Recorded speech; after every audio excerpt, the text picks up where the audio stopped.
तो हेलो बच्चों, तो फिर हम आगे आ गए जो कि क्या है आपका टाइप्स ऑफ सेट देखेंगे। इसमें क्या देखेंगे आपका टाइप्स ऑफ सेट। हमने सेट पढ़ लिया, सेट होता क्या है।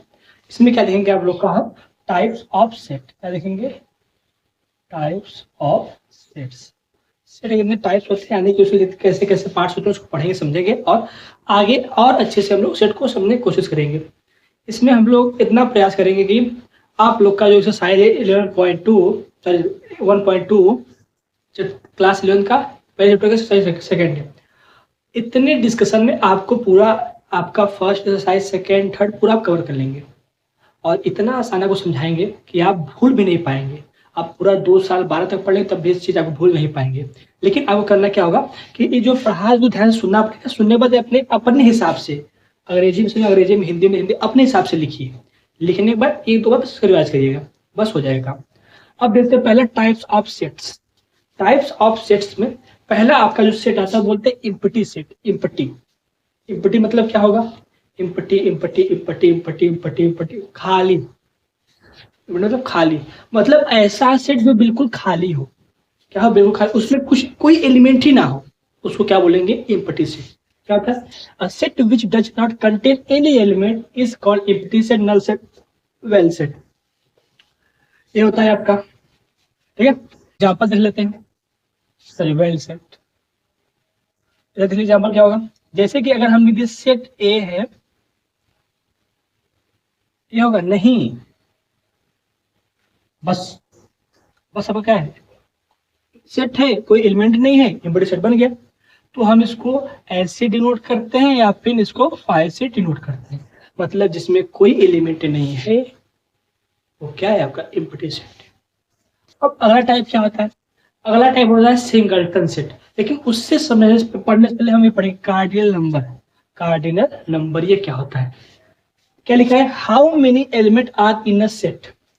मतलब कि आप जो सेट पढ़ रहे हैं, जो सेट देख रहे हैं, जो सेट बना रहे हैं, उस सेट के अंदर कितना एलिमेंट है, वो नंबर ऑफ एलिमेंट क्या होंगे आपका कार्डिनल नंबर होता है। जैसे कि अगर सेट ए में हम लिख दिए 1 2 3 और एक सेट बी है जिसमें हम लिख दिए हैं ABCDE, तो देखिए इसका कार्डिनल नंबर ऑफ क्या होगा, इसको ऐसे कार्डिनल नंबर ऑफ ए क्या होगा 1 2 3, इसमें टोटल 3 एलिमेंट है।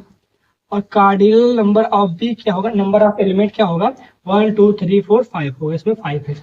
तो इसको हम एन ऐसे ब्रैकेट में दिखाते हैं या फिर इसको जो सेट है सेट को अंदर मॉड लगा देते हैं, तभी उसका मतलब क्या है कि इसका कार्डिनल नंबर हमको पता करना है। ठीक है, ऐसे नंबर ऑफ सेट या फिर मॉड ऑफ ए, इसका मतलब क्या होता है, इसमें कार्डिनल नंबर कितने इसको बताना है, यानी कि उस सेट में कितने नंबर ऑफ एलिमेंट है। उम्मीद है आपको कार्डिनल नंबर समझ में आ गया है। जब ये समझ में आ गया तो आगे चलते इसके टाइप्स पढ़ते जो आप देख रहे थे। आइए इसको कॉपी कर लीजिएगा।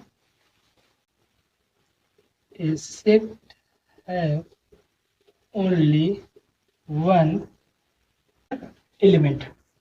यहाँ पे क्या बोला गया है, सिंगलटन सेट, मतलब ऐसा सेट जिसमें केवल एक ही एलिमेंट हो। क्या हो, केवल एक ही एलिमेंट हो। जैसे कि एग्जांपल सेट ए में हमने दे दिया ए,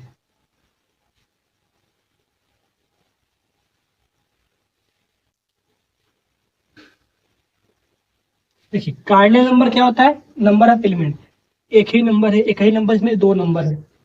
सिंगल सेट क्या बोला है, जिसमें केवल एक एलिमेंट हो, मतलब ये आपका सिंगल सेट नहीं है। इसमें एक नंबर एलिमेंट है, ठीक है, इसमें भी एक एलिमेंट है, ठीक है, मतलब दोनों क्या है, सिंगलटन सेट है। क्या है, सिंगलटन सेट है। पहला हम क्या पढ़ा है, इम्पटी सेट, जिसमें कोई एलिमेंट नहीं हो। दूसरा क्या पढ़े, सिंगलटन सेट, जिसमें केवल एक एलिमेंट हो। और एक पढ़े तो आप इसको बोलते हैं कार्डिनल नंबर। वो क्या होता है, सेट में कितने एलिमेंट है। तो इसे समझ में आ गया। आगे चलिए कॉपी करिए।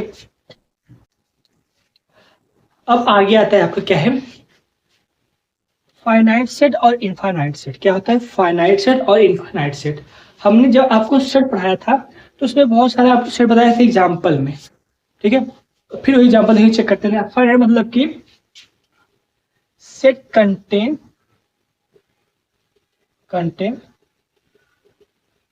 डिफिनिट एलिमेंट या फिर finite element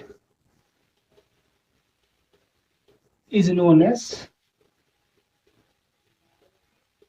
finite element, is known as finite element. मतलब कि अगर कोई सेट बना रहे हैं तो उसमें हम सेट में कितना एलिमेंट काउंट कर सके। फाइनाइट मतलब ऐसा सेट जिसमें हम एलिमेंट को काउंट कर सके, एलिमेंट को काउंट कर सके कि इसमें इतना एलिमेंट है, 2 है, 10 है, 100 है, 1000 है, 1000 है, काउंट कर सके। जब हम उसको काउंट कर सकते हैं तो फाइनाइट सेट है। जैसे एग्जांपल हमने लिख दिया सेट ए है x that x belong n where x less than equal to 10। ये क्या लिखे हमने, ये लिखा है कि सेट ए है जो कि वहां आपको 3 4 5 6 7 8 9 10, ठीक है। ये क्या है आपका 10 टू एलिमेंट है, 1 2 3 4 5 6 7 8 9 10। मतलब कि ये सेट है, सेट में जितना एलिमेंट हम काउंट कर ले रहे हैं आसानी से, तो उसी को बोलते हैं हम क्या, फाइनाइट सेट। क्या बोलते हैं, फाइनाइट सेट। बहुत बढ़िया। अब आते हैं इनफाइनाइट। क्या आता है, infinite set contain indefinite number of element, undefined या फिर इनडिफिनिट, कुछ भी बोल सकते हैं आप अपने हिसाब से। मतलब सिंपल ये समझिए कि सेट है, उसमें कितने नंबर है, कितने एलिमेंट है, हम नहीं बता सकते। मतलब सेट के अंदर कितने एलिमेंट है जब हम उसको काउंट नहीं कर सकते हैं तो इनफाइनाइट। एग्जाम्पल वही फिर से सेट ए बना देते, लेकिन यहाँ क्या रहेगा, S that X belong N. इसका मतलब क्या है कि आपको नेचुरल नंबर का एक सेट बनाना है। कहाँ तक, कहाँ तक, कहाँ तक बनाना है, इनफाइनाइट तक। क्योंकि नेचुरल नंबर कहाँ खत्म होता है, नहीं पता, नहीं पता, अंत कितना का पता ही नहीं, अंत तक। तो यहाँ पे क्या होगा, खत्म नहीं होगा, चलते जाएगा। मतलब हम इसको नंबर ऑफ एलिमेंट काउंट नहीं कर सकते हैं। जब नंबर ऑफ एलिमेंट काउंट नहीं कर सकते हैं तो क्या बोल देंगे बच्चा, ये इनफाइनाइट सेट है। क्या है, इनफाइनाइट सेट है। अब बात सुनिए, इसको कैसे लिखेंगे, ऐसे लिख के हम डॉट डॉट करेंगे, नहीं। आप बस जो इनफाइनाइट है, क्या है, जो इनफाइनाइट सेट है, जो इनफाइनाइट सेट वो क्या होता है, इनफाइनाइट सेट को हम क्या बोल सकते हैं कि ये जो होता है कि आप उसमें बस 3 4 एलिमेंट लिख लीजिए, और लिखने के बाद उसके नंबर के बाद 3 डॉट लगा के छोड़ दीजिए, केवल 3 डॉट, केवल 3 डॉट लगा के छोड़ दीजिए। इसका मतलब वो क्या है, कर्ली ब्रैकेट के अंदर, इसका मतलब क्या है, इनफाइनाइट सेट है। 3 डॉट लगाना पड़ेगा। क्यों 3 डॉट, क्योंकि ये एनसीईआरटी की बुक में आपके लिखा है, आपके एनसीईआरटी की बुक में लिखा है। और क्या लिखा है एनसीईआरटी की बुक में, एनसीईआरटी की बुक में आपके ये लिखा है, ये चीज लिखा है, ध्यान दीजिएगा। लिखा इंपॉर्टेंट यही है कि all infinite set can not represented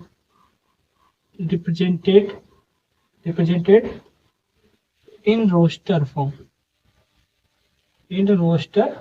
या फिर इन रोस्टर मेथड।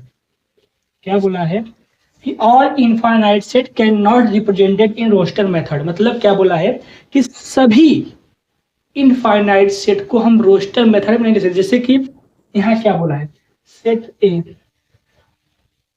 1 2 3 4 5, 3 डॉट लगा, ठीक है।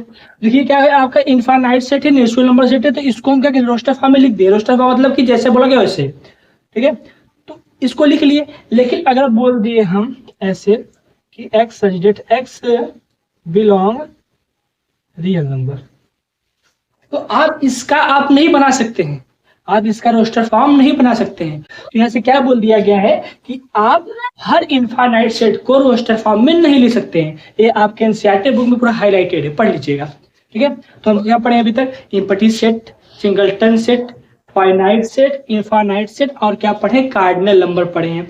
इतना पक्का समझ में आ गया है? अगर समझ में आ गया तो कमेंट करिए और बोलिए भैया पक्का समझ में आ गया है, आगे बढ़िए।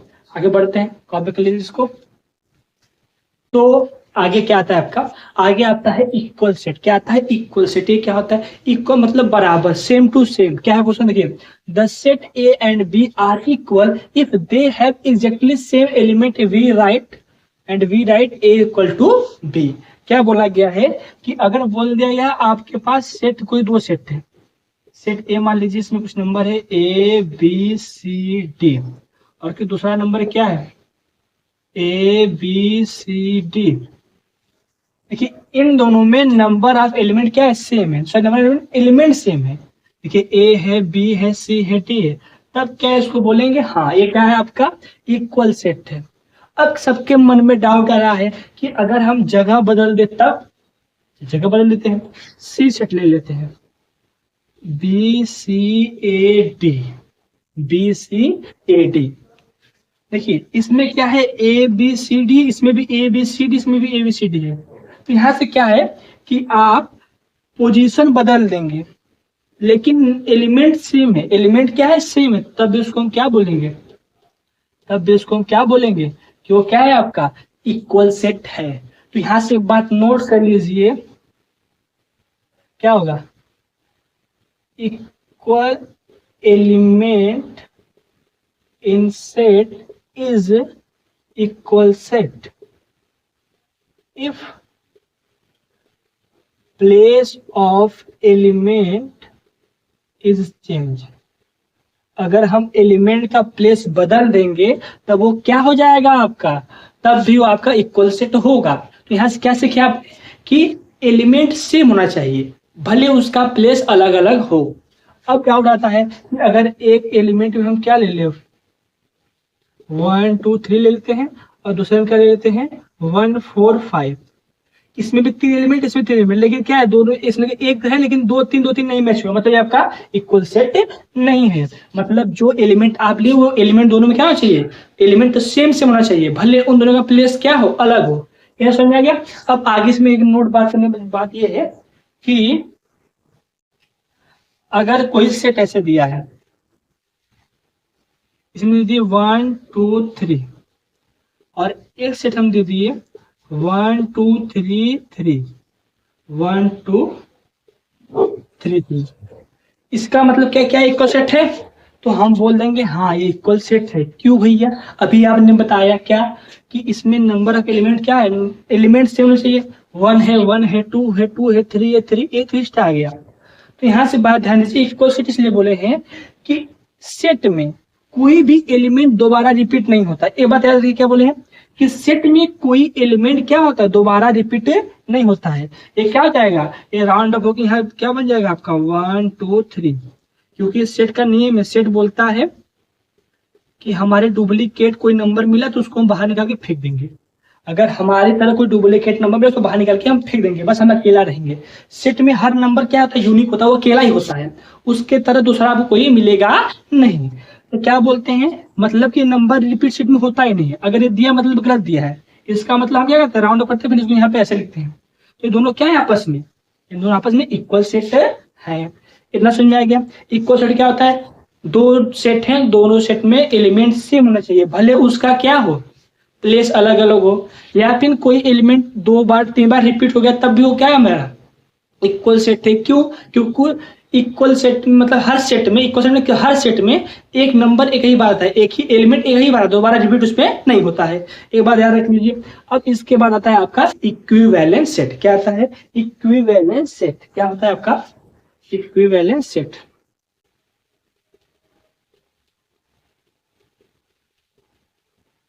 ये क्या होता है, ये बोलता है कि two set A and B, two set A and B are equivalence set if